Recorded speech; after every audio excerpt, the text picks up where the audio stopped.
ये झूठ से शुरू होता है और बुढ़ापे में झूठ पता चलता है। यहाँ यही खतरा है। जब आपका खेल हो जाएगा ना तब पता चलेगा कि ये झूठ है। सारी उम्र ठग में चली गई, उम्र ठग के ले जाएंगे, रुपया ठग के ले जाएंगे, सब सब खत्म खत्म। अब फिर बाद में कहेंगे अरे कोई किसी, अब कहने से क्या फायदा है। अरे ब्रजपाल हृदय में जा देखो, बिन दुख का ही सुख मिलता है। अपना सुख चाहिए, दूसरे से कभी सुख नहीं मिलता। इसलिए भगवान ने अपना ही परिकर एकत्रित किया। साक्षात लक्ष्मी रुक्मिणी को लेकर के आ गए और जिसके साथ विवाह हो रहा था वो भी उन्हीं के थे, शिशुपाल। उनका ही द्वारपाल थे। इसलिए भगवान का रहस्य समझना माने बहुत कठिन काम। एक दिन वो बैठे थे सभा और सूचना मिली कि उनके पुत्र हुआ है और तुरंत सूचना मिली कि पुत्र खो गया। आप बताइए,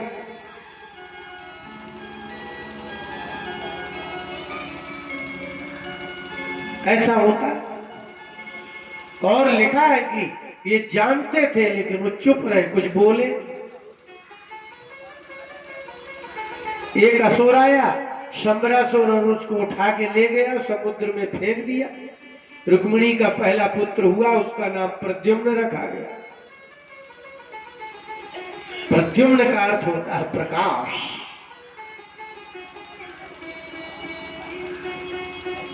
साक्षात कामदेव। भगवान कामदेव के अधीन नहीं है, कामदेव ही भगवान का पुत्र है, कामदेव ही अधीन है भगवान के। और उसको ले गए और शंबरासुर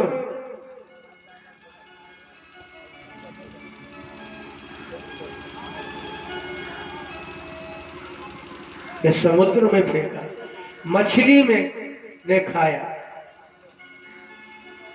और मछली का को लेकर के जो मछली खाने वाले वो ले गए, उनको जब काटा तो बच्चा निकला। वो कहीं मरता है, इसलिए मछली खाने वाला जितना कामी पुरुष होता है संसार में कोई नहीं होता। शंबर का अर्थ होता है काम। मछली खाने वाला संयमी हो ही नहीं सकता, इसलिए कामदेव का नाम है मीन केतु। उसका झंडा ही है मछली। इसलिए मछली खाने वालों से यदि आप दया और मित्रता मानते हो तो आपसे बड़ा कोई मूर्ख है ही नहीं। मांसाहारी जीवन में कभी किसी का मित्र होता ही नहीं। और वो भी संयमी नहीं हो सकता। ईश्वर की आराधना मछली खा के नहीं हो सकती, क्योंकि कामी, काम और राम ये एक साथ रहते ही नहीं है। या तो भोग वासना होगी तो राम नहीं होंगे, यदि राम होंगे तो भोग वासना नहीं। जैसे आप कुत्ते को देख के डरते हैं क्या? नहीं। क्यों? बोले वो मांसाहारी है।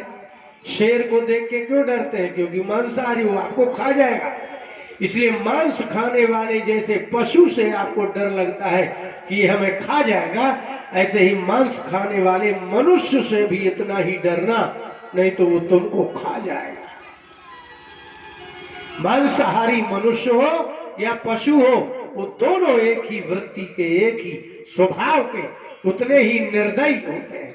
जो मांस खाता होगा उसको दया, ये दो भाव नहीं हो सकते। मनुष्य मांसाहारी, इसलिए आप पढ़ो उसमें, सुंदरकांड पढ़ा है? कभी नहीं पढ़ा होगा, पाठ किया होगा। तुलसीदास जी ने थोड़ा सा बताया, वाल्मीकि जी ने बहुत बताया। कि जब जानकी जी की खोज के लिए लंका में ढूंढा तो देखा भैंसों के कंकाल पड़े थे, गायों के कंकाल पड़े थे। तब उनको लगा यहाँ कहां सज्जन कर वासा। जहां भैंसों के कंकाल पड़े हो, बकरों के कंकाल पड़े हो, गायों के कंकाल पड़े हो, हड्डियां पड़ी हो, उन्हें हनुमान जी का अनुमान था कि यहाँ सज्जन का निवास हो कैसे सकता है। समझ रहे हैं? लंका निशिचर निकर निवासा। मांसाहारियों के यहाँ सज्जन कैसे? लंका निशिचर निकर निवासा। मांस खाता होगा तो निशाचर ही होगा, और कोई उससे मित्रता करेगा तो खुद भोजन बनेगा, खुद मरेगा। इसलिए हनुमान जी ने कहा लंका निशिचर निकर निवासा। निकर माने समूह। यहाँ सब भैंसा खाते हैं, सब बकरियां खाते हैं, सब गाय खाते हैं। यहाँ राक्षस रहते हैं। यहाँ कहां से आया? और यहाँ तुलसी का पौधा लगा है, जहाँ भांग और गांजा लगा होना चाहिए। जहाँ कुछ नहीं लिखा होगा वहां राम नाम कैसे लिख सकता है? राक्षसों के घरों में क्या राम नाम लिखा मिलेगा? जीव दया सबसे बड़ा पुण्य है। क्या ये मांस खाने वाले के दरवाजे में लिखा रहेगा? जो मांस खाता है उसकी दीवार में आपको कभी ये लिखा नहीं मिलेगा कि जीव दया सबसे बड़ा पुण्य है। इसलिए हनुमान जी ने कहा ये क्या तमाशा है? राम नाम गृह अंकित शोभा वरण न जाए। नव तुलसी का वृंद तहाँ देख हरस कबीरा। लंका निशिचर निकर निवासा। यहाँ कहाँ सज्जन कर वासा। लंका निशिचर निकर निवासा। यहाँ कहाँ सज्जन कर वासा। कैसे संभावना होगी कि यहाँ कोई राक्षसों के यहाँ और मांसाहारी राक्षस ही होता है? ये बात दिमाग में लिख लेना। इसलिए मांस खाने वाले हिंसक बाघ, चीता, तेंदुआ, कुत्तों से जितना डरते हो कि ये हमें खा न जाए, इतना ही मांस खाने वाले मनुष्य से डरना। उससे मित्रता नहीं कर लेना, नहीं तो बहुत दिनों तक। और दया भी मत कर देना। पाप हमने तो पंचतंत्र पढ़ाया है, उसमें लिखा था कि एक गाय ने शेर को पिंजड़ा से खोल दिया था। शेर खाने को उसी को दौड़ पड़ा था।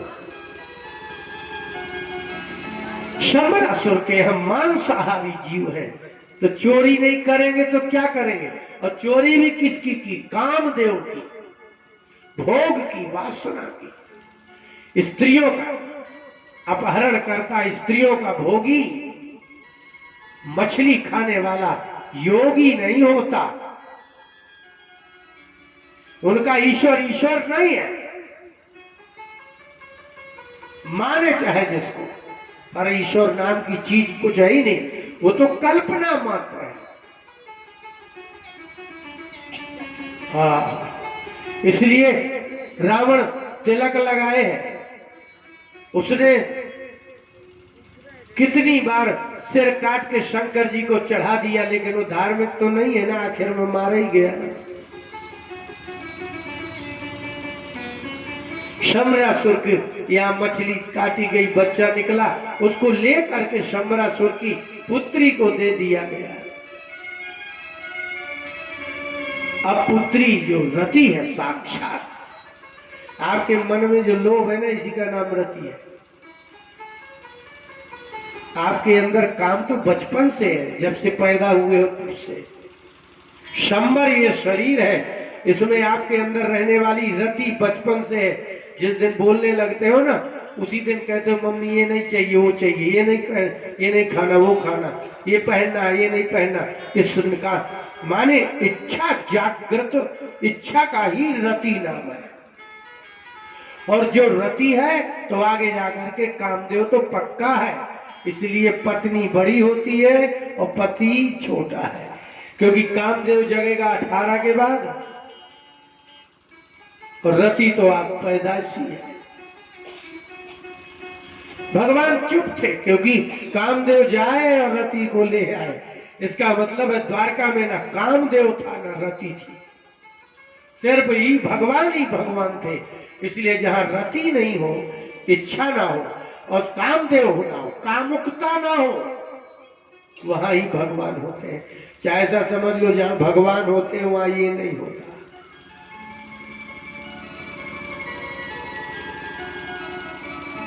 पाला पोषण, चुपचाप काम को पाला जाता है, अच्छा अच्छा खिला के पिला के। वो थोड़े बड़े हुए, युवावस्था में आए, और आते ही रति ने कहा कि अब इनको बता देना चाहिए कि आप हमारे पति। गई सज करके, और ऐसे गई, ऐसे हाव भाव दिखाए जैसे पत्नी दिखाती है पति को। तो भगवान के पुत्र ने कहा, कामदेव ने कहा ये क्या है? मातृभाव मतिक्रम्य वर्त से कामिनी यथा। तुमने मुझे पाला है, तुम मेरी माँ हो, और जो पालिका स्त्री होती है वह स्त्री पत्नी जैसी तो नहीं होती। आप हमको ऐसे क्यों देख रही हो? आप ऐसे क्यों मुस्कुरा रही हो? ऐसे क्यों चल रही हो? श्री कृष्ण गोविंद हरे मुरारे हे नाथ नारायण ये बिना विवाह के, इसलिए हम कहते हैं भागवत हो या रामायण, इसमें मनुष्य की धरती की मृत्यु लोक की किसी की चर्चा नहीं है। इसलिए भगवान के ऊपर शंका करने के पहले ये जरूर पढ़ लेना कि उसमें मनुष्य है कोई की नहीं। ये जो आपको स्त्रियों के प्रति प्रेम है ना, और स्त्रियों को आपके प्रति प्रेम है, इसी का नाम कामदेव है, और यही कामुकता है, और यही भगवान का पुत्र है, और यही आपकी उत्पत्ति का कारण है। भगवान है, भगवान को काम पैदा नहीं करता, भगवान काम को पैदा करता।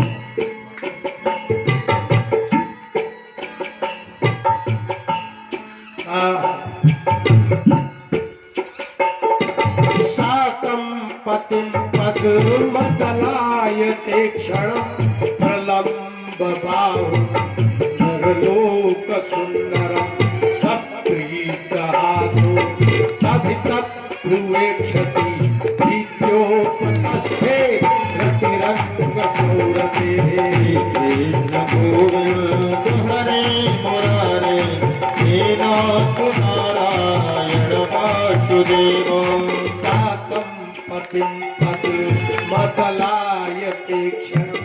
कामुकता कहाँ जगती है? सुंदरता में ही काम जगता है, असुंदरता में तो घृणा होती है। सबके शरीरों में व्याप्त कामदेव उत्पत्ति का साधन है, और वो भगवान के यहाँ गया इतना सुंदर। कामदेव के नेत्र कैसे है? पद्म दल जैसे, कमल दल जैसे।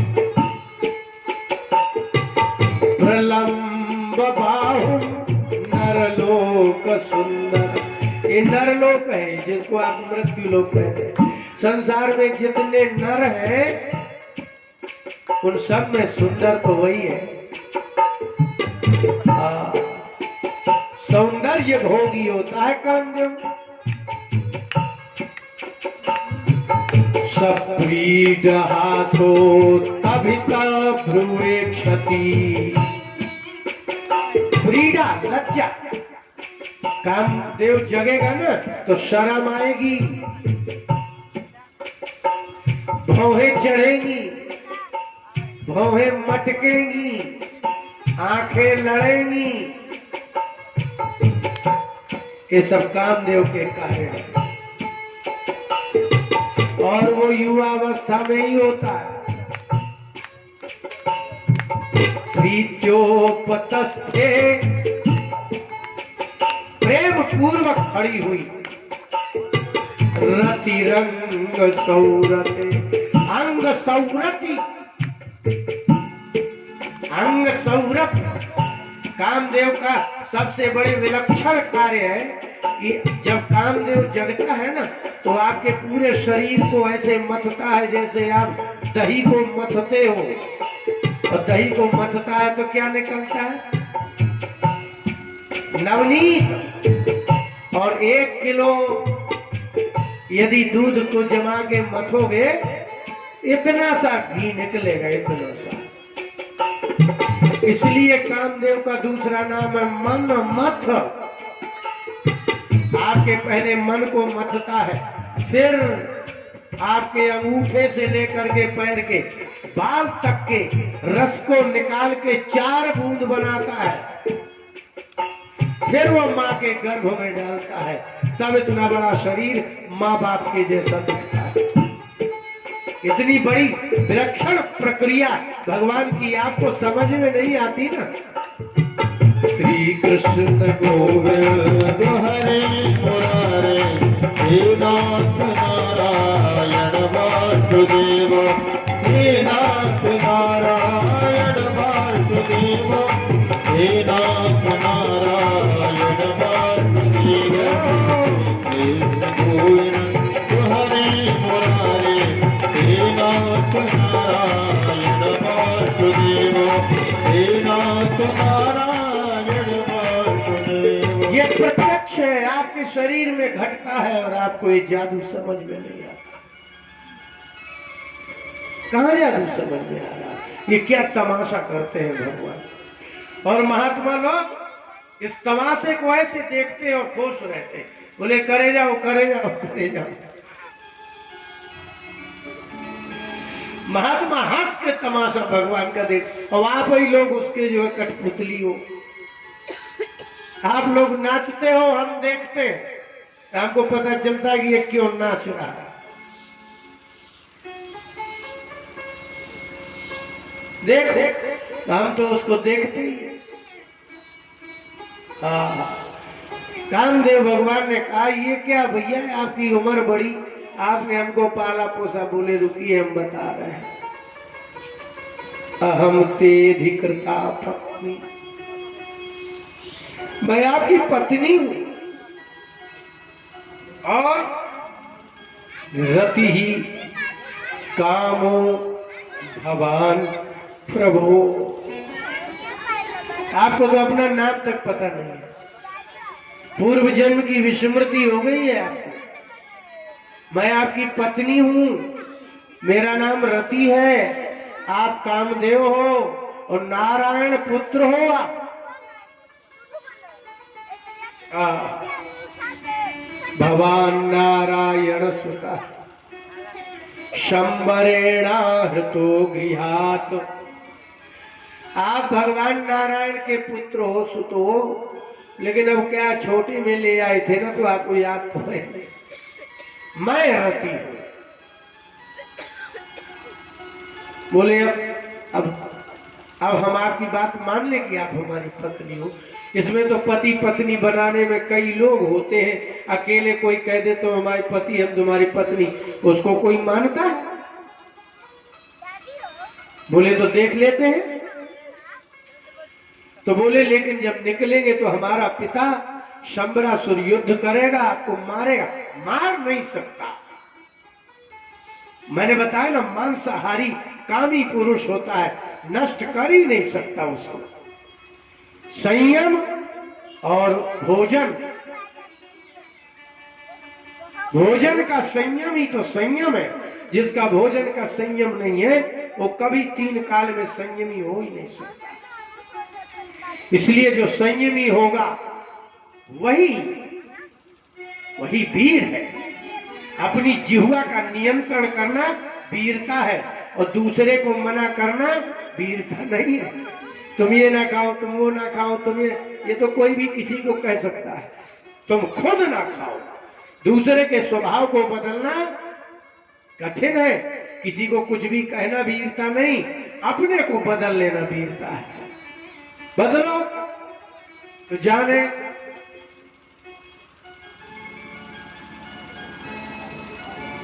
नहीं बदल सकते।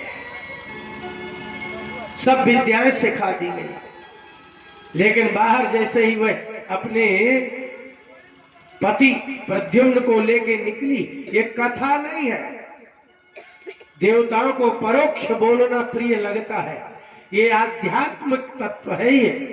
ये आपको जो इसका पुत्र उसका पुत्र, ये पुत्र तो कुछ है ही नहीं। ये दिव्यता है। आपके अंग अंग अंग में अनंग बसता है। कामदेव को अनंग कहते हैं। हर जीव के शरीर में अनंग और रति रहती है। रहता अंग में है, कहलाता अनंग है। कामदेव के अंग नहीं होते, वो अंगों में रहता है। शंबरासुर को मार करके दोनों द्वारका की ओर चल पड़े। रति लेकर के भगवान के शरण में पुत्र वधू बन के गई। जैसे ही पहुंची, बिल्कुल बिल्कुल कृष्ण जैसे ही थे। भगवान जितने सुंदर है ना, इसलिए भगवान को कहा जाता है कोटि मनोज लजा मनहारे।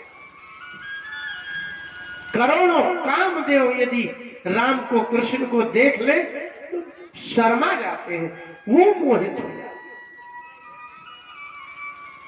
वो मोहित हो जाते। कामदेव ही मोहित हो जाता।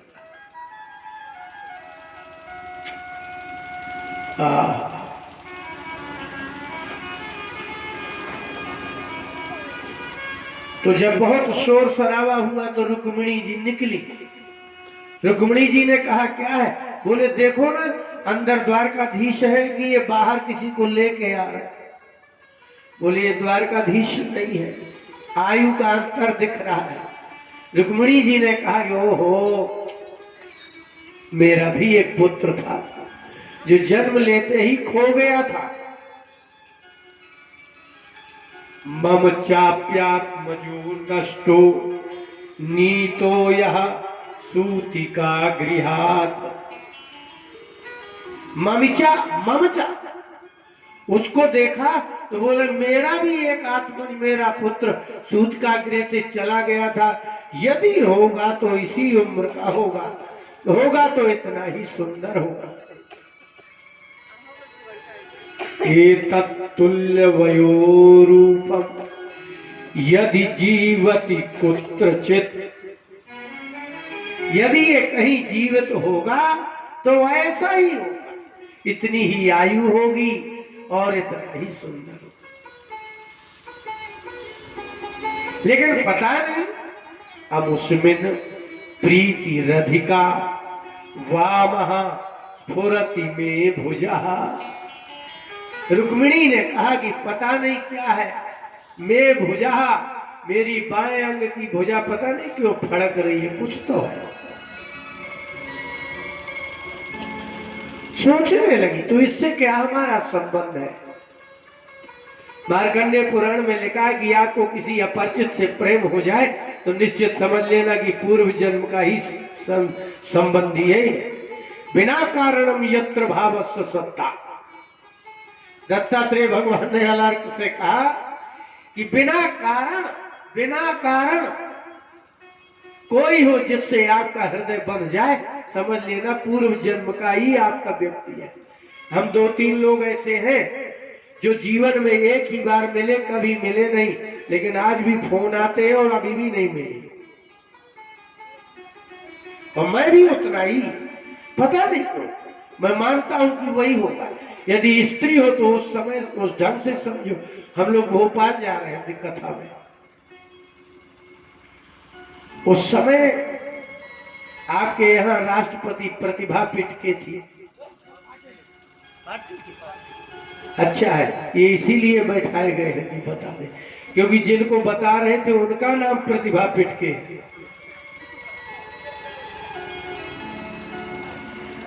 और वो अमरावती की थी। हम और हमारा शिष्य नंद किशोर, हमारा छोटा भाई सब बैठे थे, वो अकेली थी। और हमको इतना प्रसन्न देख रही थी वो कि हम 5-7 घंटे बैठे रहे, लेकिन उसने हमको 7 घंटे हंसते ही देखा। तो खड़े होकर के बोली, आप कौन है? मैंने कहा क्यों? बोले नहीं, मैं कुछ कहना चाहती हूँ। मैंने कहा हाँ बोलो। बोले लेकिन आप बताओ आप कौन है? मैं कहा मैं आनंद हूँ, मैं आनंद हूं, सदा आनंद में ही रहता हूं। बस इतनी ही बात हुई, इतना ही मिलान हुआ।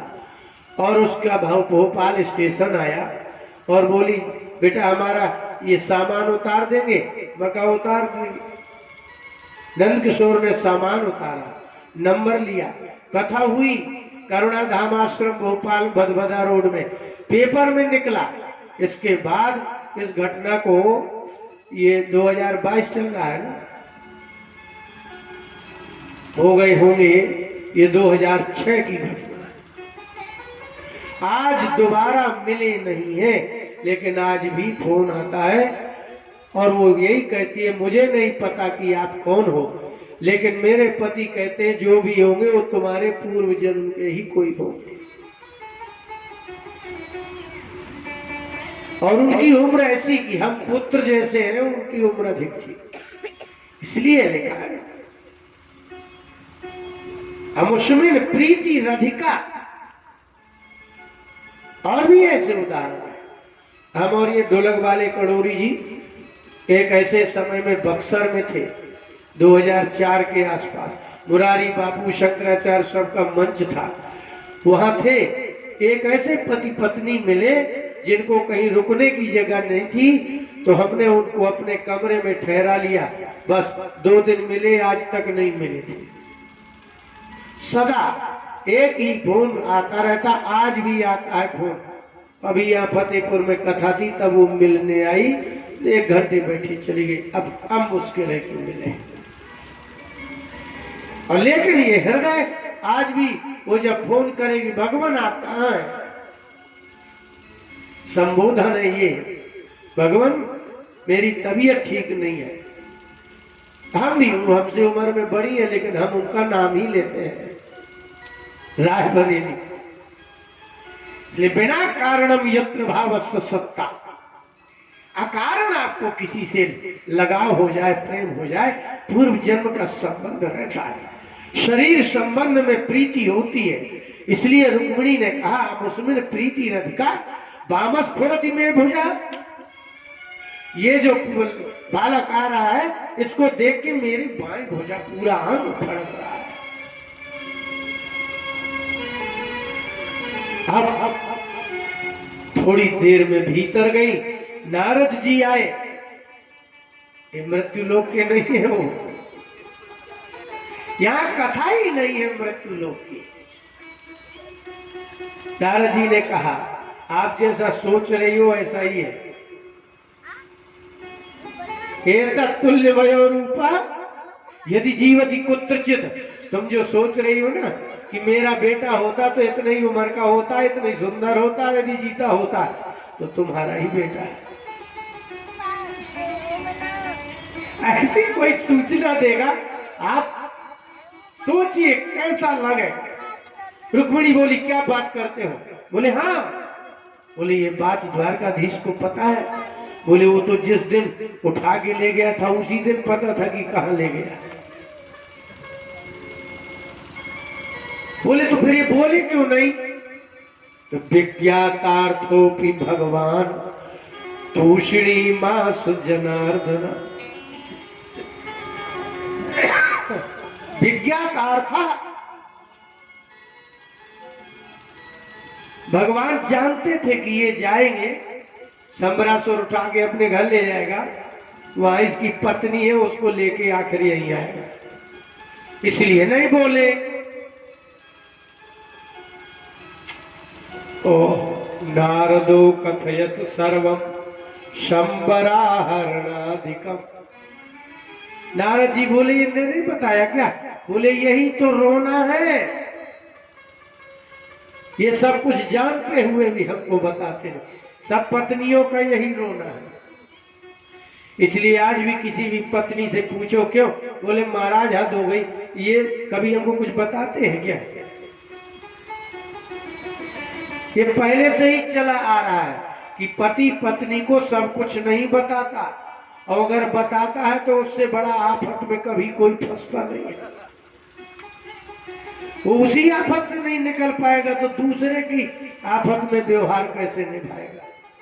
इसलिए वो दक्षिण में जाता है तो उत्तर बताता है, फिर उत्तर से दक्षिण में जाके दक्षिण से आता है, ताकि पत्नी देखे कि दक्षिण से आ रहे हो, गए थे उत्तर। जिस दिशा में पत्नी ने जाते हुए देखा है उससे विपरीत कुछ दिशा में गए, फिर उल्टा गए, फिर उस दिशा में गए। इतनी मेहनत तो कर सकता है लेकिन पत्नी को बता नहीं सकता।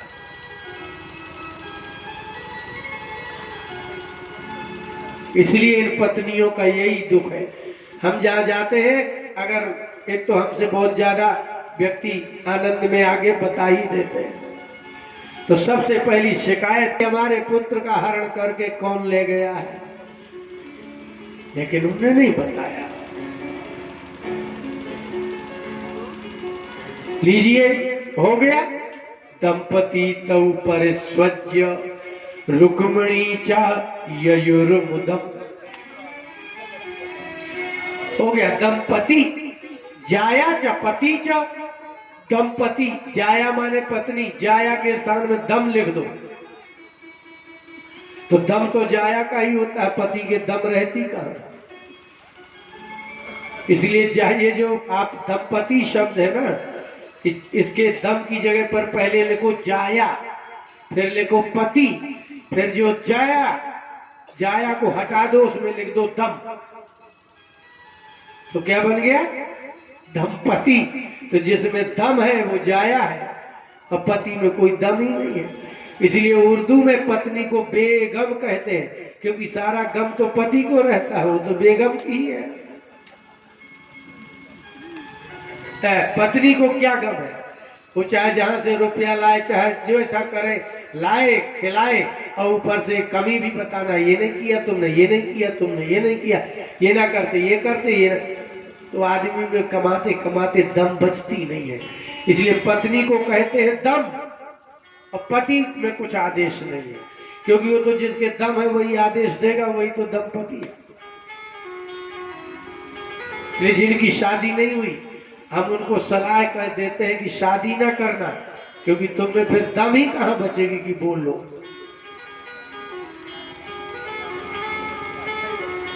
भगवान कृष्ण ने कहा कि गुरुदेव से कि प्रभु हम भी घर जाएं। हाँ, बोले जाओ। तो सब लोग गुरु दक्षिणा दे रहे हैं, हम भी कुछ दे। बोले तो जाओ माता जी से पूछ लो। गुरु भी नहीं कह सकते क्या चाहिए, वो तो जो माता जी कहे वही सही है। इस संसार का दुखमय वातावरण का सुख कमाल है। तो दंपति तौ परिस्वज्य, रुक्मिणी ने दोनों पति पत्नी को, अपने पुत्र पुत्र वधू को गले लगाया, आनंद आ गया। नष्टम प्रद्युम्न माया तो मां कर्ण्यो द्वार कौकुसा। आश्चर्य है कि जिसको जो नष्ट हो गया वो आ गया। सबसे बड़ा आश्चर्य तो यही होता है, जो नष्ट हो जाए वो मिल जाए। हम तो सोचते थे कि ये खत्म हो गया, खबर ही नहीं मिली युवावस्था तक। सुन करके द्वारकावासी बड़े प्रसन्न हुए, उनका विवाह हो गया और बस आनंद ही आनंद। अब देखो, अभी पिताजी की भी शादी बाकी है, अब पुत्र शादी करके ले आया है, लेकिन अभी पिता की शादियां ज्यादा होना है ना। इसलिए